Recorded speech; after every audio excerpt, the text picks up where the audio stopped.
தினம் ஒரு வாசகம். புயல் காற்றை பார்த்ததும் பயந்து போய் தண்ணீரில் மூழ்க ஆரம்பித்தார். அப்போது, எஜமானே, என்னை காப்பாற்றுங்கள் என்று அலறினார். மத்தேயு 14:30. அப்போஸ்தலன் பேதுருவின் கையை பிடித்து அவரை இயேசு காப்பாற்றினார். இயேசுவின் மேல் கவனம் இருந்தவரை பேதுரு தண்ணீர் மேல் நடந்து போனார்.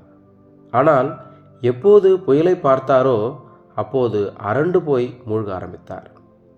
பேதுருவிடமிருந்து நாம் பாடம் கற்றுக்கொள்ளலாம்.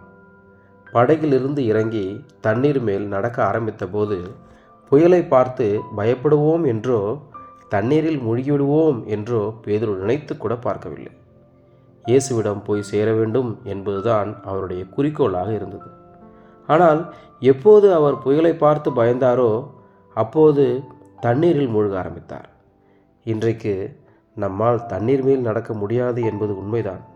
ஆனால் நம் விசுவாசத்தை உரசி பார்க்கிற நிறைய பிரச்சனைகள் நமக்கு வருகின்றன. கடவுள் மீதும் அவருடைய வாக்குறுதிகள் மீதும் நாம் நம்பிக்கை வைக்காவிட்டால் நம்முடைய விசுவாசம் குறைந்துவிடும். பிரச்சனைகளிலேயே மூழ்க ஆரம்பித்து விடுவோம். வாழ்க்கையில் புயல் மாதிரி என்ன பிரச்சனை வந்தாலும் சரி, நம்முடைய கவனம் முழுவதும் கடவுள் மேல்தான் இருக்க வேண்டும். அவரால் நமக்கு உதவி செய்ய முடியும் என்பதை உறுதியாக நம்ப வேண்டும். நம்புவோம். நன்றி.